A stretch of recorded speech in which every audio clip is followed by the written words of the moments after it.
지금 당신의 마음에 단비가 내립니다. 나의 운명이 바뀌는 시간. 안녕하세요. 관계 단비입니다. 여러분은 무엇을 위해 인생을 살아가고 계십니까? 아마도 행복을 위해 살아가고 계시겠죠? 어떤 분들은 행복을 위해 공부를 열심히 하고 계실 것이고, 또 어떤 분들은 행복을 위해 열심히 일해서 돈을 많이 벌고자 할 것이고, 또 어떤 분들은 행복을 위해 건강 관리를 누구보다 열심히 하고 계실 것이고, 또 어떤 분들은 행복을 위해 짬짬이 취미나 여가 생활을 즐기고 계실 것입니다. 저 또한 그러한 삶을 살아왔습니다. 나의 행복을 위해 공부도 열심히 했고, 일도 열심히 했고, 시간적, 경제적 여유가 조금이라도 생기면 꿈꿔왔던 해외여행을 다니며 잘 놀았습니다. 그런데 제 나이 20대 중반쯤 무언가 이상한 느낌이 들었습니다.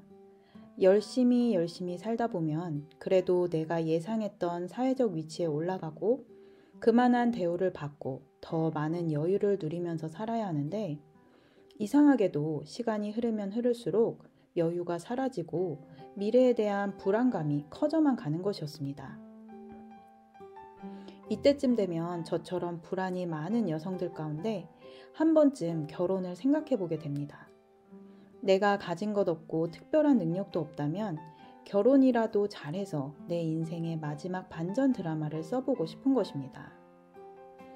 그런데 바로 그 시점에 저는 지금의 제 남편을 만나게 되었습니다.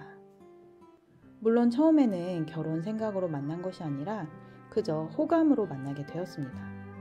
저희 남편의 가장 큰 매력은 저를 가장 편안하게 해주는 것이었습니다. 이상하게도 남편과 같이 있으면 마음의 근심 걱정이 사라지고 함께 있는 그 시간이 평안한 것이었습니다. 그 이유는 저의 성격은 자기중심적인 성격이라면 남편은 저와 반대로 항상 저에게 모든 것을 맞춰주었기 때문입니다. 남편은 혹시 천사가 아닐까 하는 생각이 들 정도로 저에게 항상 최선을 다해 주었습니다. 그렇게 남편과 2년 정도 교제를 하다가 결혼에 대한 생각을 하게 되었습니다. 남편은 지금 당장 제가 보기엔 아무것도 가진 것이 없는 사람이었지만 내면에서 흘러나오는 인격부터 행실이 정말 좋은 사람이라는 것을 알고 있었기에 결혼이라는 모험을 감행하기로 했습니다. 그렇게 저는 목사님의 큰아들인 남편을 통해 처음으로 교회라는 곳에 가게 되었고, 그곳에서 창조주 하나님을 만나게 되었습니다. 하나님을 만났을 때 나보다 더 나를 사랑하는 그분의 사랑, 심지어 나를 낳아주신 부모님보다도 더 나를 사랑하시는 형언할 수 없는 그 사랑이 제 영혼으로 쏟아지는 것을 느끼며 한참을 울었습니다. 그 눈물 속에는 잃어버린 아이가 부모를 찾은 것처럼 이제 살았다는 안도감이 들어있었고, 나를 창조하신 하나님을 그동안 모르고 내 멋대로 살았던 것이 명백한 죄임을 스스로 알게 되면서 하나님께 정말 죄송한 마음에 눈물이 멈추지 않았습니다. 눈물이 멈추고 난 후 이제 내 인생은 하나님을 위해 살아야겠다는 결정을 하게 되었습니다. 하나님을 위해 살아가는 것이 내가 태어난 목적이고 이유라는 것을 확신했고, 하나님을 위해 살아갈 때에 사람이 가장 행복하다는 것을 알게 되었습니다. 하나님을 위해 살아가기로 결정을 한 후 그때부터 엄청난 마귀의 회방을 받기 시작했습니다. 제가 그동안 하나님 없이 살아갈 때에는 마귀가 나의 삶을 이미 완벽히 조종하고 있었기 때문에 저를 가만히 내버려 두었지만, 마귀가 주인 되었던 삶을 청산하고 본래의 주인이신 하나님께서 내 안에 좌정하시니 내 안에서 쫓겨난 마귀는 어떻게 해서든지 다시 나의 삶을 장악하려고 애를 쓰는 것입니다. 이것이 바로 영적 전쟁입니다. 저는 처음에 영적 전쟁이 무엇인지도 모르고 저도 모르게 마귀에게 틈을 주었습니다. 마귀가 들어오는 틈은 최초의 사람인 아담과 하와가 그랬듯이 선악과를 먹음으로 내가 선악을 판단하는 주인이 되는 것입니다. 선악을 판단하는 것이 왜 마귀에게 틈을 주는 것일까요? 선악을 판단하는 것은 곧 내가 하나님이 되었다는 뜻과 같기 때문입니다. 내가 곧 신이 된 사람은 하나님의 말씀에 순종할 필요가 없어지고 오직 내 뜻대로, 내 마음대로 내 주장을 하면서 살아갈 때에 다시 마귀에게 하나님의 자리를 내어주는 것입니다.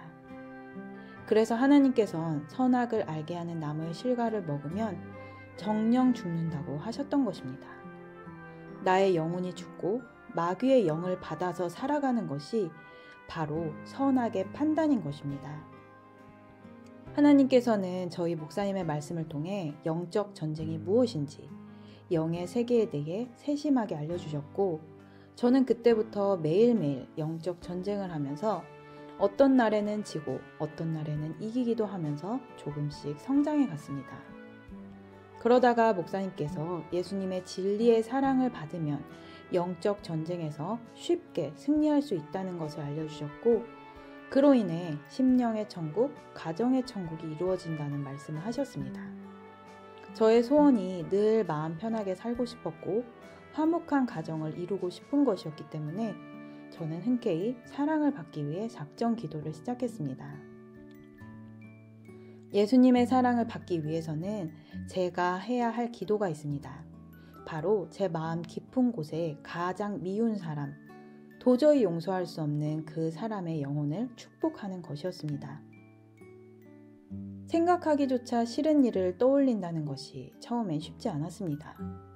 많은 사람들이 상처를 덮어놓고 다 잊었다, 다 용서했다고 말하지만 사실 그 상처는 더 곪아서 내 생활 전반에 악영향을 미치고 있다는 사실을 모릅니다. 마귀와 가장 반대되는 단어가 용서와 사랑이기 때문입니다.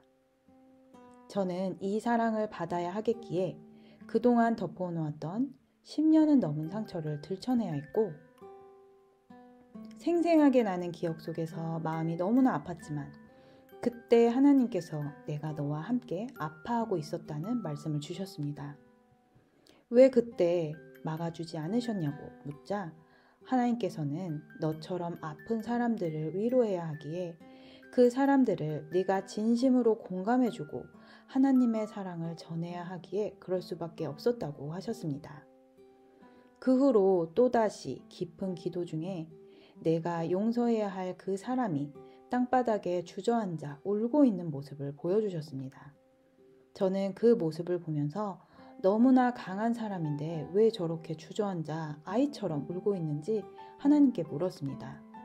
그러자 하나님께서는 그 또한 상처받은 한 아이였다라고 하시는 것입니다. 그때부터 저는 저에게 상처를 준 그 사람의 마음을 조금씩 이해하기 시작했습니다. 그 사람 또한 사랑을 받지 못해서 사랑했던 사람에게 상처를 받아서 사랑할 줄 모르는 사람이 된 것임을 알게 되었습니다. 그때부터 축복 기도가 진실하게 나오기 시작했습니다. 그의 영혼이 너무나 불쌍한 마음이 들었기 때문입니다. 축복 기도가 진실해지자 하나님의 천사가 마치 저를 돕는 것처럼 제 심령 가운데 내 믿음대로 될지어다 라는 음성이 들렸고, 더욱 힘을 다해 기도하자 마침내 나의 영혼 깊은 곳에 있던 미움과 분노가 십자가에 못 박히는 것을 보게 되었습니다. 예수님께서는 내가 이제 깨끗해졌으니 앞으로 너를 깨끗하게 잘 지키라는 말씀과 함께 너의 남편 될 자에게 죽게 하듯 하라고 하셨고, 저를 인도해 주신 담임 목사님을 사랑한다는 말씀을 주셨습니다. 저는 그렇게 예수님의 진리의 사랑을 경험한 후 결혼을 하게 되었습니다. 지금은 결혼한 지 10년째 하나님께서 정말로 화목한 가정을 꾸려주셨고, 지금 5명의 자녀를 낳고 6째 아이를 임신 중에 있습니다. 10년 동안 참 무수히 많은 일들이 있었습니다. 특별히 출산 과정은 순산이었다고 하지만 언제나 쉽지 않았습니다.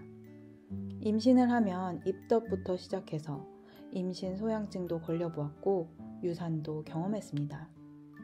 저는 5명 모두 자연분만 하였는데 출산을 할 때마다 죽음의 산을 넘는 것 같은 경험도 했습니다. 몸이 참 약했던 저로서 이 일들은 기적과도 같은 일이고, 이제 한창 자라고 있는 아이들을 보면서 정말 나의 뱃속에서 나온 애들이 맞나 할 정도로 저조차도 때론 믿기지 않습니다. 제가 이 고통의 연속인 출산을 또 한 번 결심하게 된 계기는 물론 하나님께서 그 마음을 부어주셨지만 제 마음의 중심이 이제 나를 위해서 사는 것이 아닌 하나님이 원하는 삶을 살아가는 것으로 바뀌었기 때문입니다. 만약 예전에 제 성격이라면 아이를 이렇게 많이 낳는 것은 절대 불가능한 일일 것입니다. 워낙 아프고 고통스러운 것을 싫어하는 제가 출산의 과정 10개월을 참아낼 수 없었을 것입니다. 제가 지금 입덧으로 고통을 겪으면서 스스로에게 이런 이야기를 하곤 합니다. 넌 참 바보다. 그 힘든 것을 또 시작했어? 하긴 네가 바보라서 하나님이 너를 특별히 사랑하셔. 저는 제가 정말 바보같이 미련하고 마음에 확신이 오면 즉시 실행하는 즉흥적인 사람인 것을 압니다. 대범하게 시작해놓고 머지않아 고통 속에서 신음하면서도 말이죠. 그런데 하나님께서는 그런 저를 예쁘게 봐주시고 사랑하신다는 것을 느낍니다. 왜냐하면 제가 더 이상 내 마음대로 살아가려 하지 않고 하나님께 순종하는 길을 선택하고 있기 때문입니다. 며칠 전 한 목사님의 설교를 듣고 큰 위로와 은혜를 받았습니다. 성경에는 요셉이 보디발의 노예로 있을 때와 억울한 누명으로 감옥에 갇혀 있을 때 여호와께서 요셉과 함께 하심이라 여호와께서 그의 범사에 형통케 하셨더라 라고 적혀 있습니다.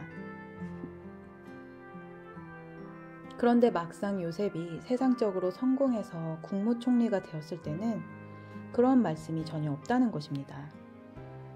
그런즉 하나님 보시기에 형통이라는 단어는 내 상황과 내 모습이 세상적으로 성공해서 형통한 것이 아니라 하나님의 말씀에 순종하는 그 삶 자체가 형통이라는 것입니다. 또한 형통의 두 번째 의미는 나로 인해서 다른 사람들이 하나님의 살아계심을 느끼고 믿게 되는 일들이 바로 형통이라는 것입니다. 그 말씀을 듣고 다시금 하나님의 위로와 격려를 받았습니다. 제가 비록 입덧으로 고통 가운데 있지만 하나님 보시기에 순종하고 나아가는 내가 이미 형통한 사람이라는 것을 알게 되었습니다. 입덧을 하면서 너무 괴로울 때 하나님께 이렇게 따졌습니다. 하나님, 저 입덧 좀 안 주시면 안 될까요? 하나님 말씀에 순종해서 6째까지 가졌는데 이제는 좀 빼주셔도 되는 거잖아요. 너무하신 거 아니에요? 그런데 가만히 말씀을 묵상해 보면 선악과를 먹은 이후 하나님께서는 모든 여자에게 잉태의 고통을 크게 더한다고 했기에 하나님의 말씀을 하나님은 취소할 수 없으신 것입니다. 그러나 요셉처럼 노예로 있어도 감옥에 있어도 저처럼 육신의 고통 가운데 있어도 하나님의 말씀에 순종하고 나아가는 이 삶에 하나님께서는 이 고통을 능가할 만한 힘을 주시는 것입니다. 혹 여러분들 중에 저처럼 육신의 고통 속에 있거나 상황적인 어려움 속에 있으시다면 하나님의 말씀을 붙잡고 순종하며 승리하시기를 축복합니다. 여러분의 삶에도 하나님이 함께 계시기 때문입니다. 그 음성에 귀 기울이고 순종해서 하나님과 함께 나로서는 이룰 수 없는 사랑과 행복을 받아 누리기를 예수님의 이름으로 축복합니다. 오늘 영상은 여기까지입니다. 끝까지 시청해주신 여러분 감사드립니다. 이 영상이 도움되셨다면 구독, 좋아요, 알림 설정을 부탁드리며 사랑하는 분들께 영상을 공유해 주신다면 정말 감사하겠습니다. 누구나 아름답습니다. 누구나 희망이 있습니다. 이상 메마른 관계에 담비 같은 소식을 전하는 관계의 담비였습니다. 오늘도 행복한 하루 되세요. 감사합니다. 영어로 된 사랑의 복음을 듣고자 하시는 분들께 생명을 품은 유튜브 채널 라이프 메카닉을 추천드립니다.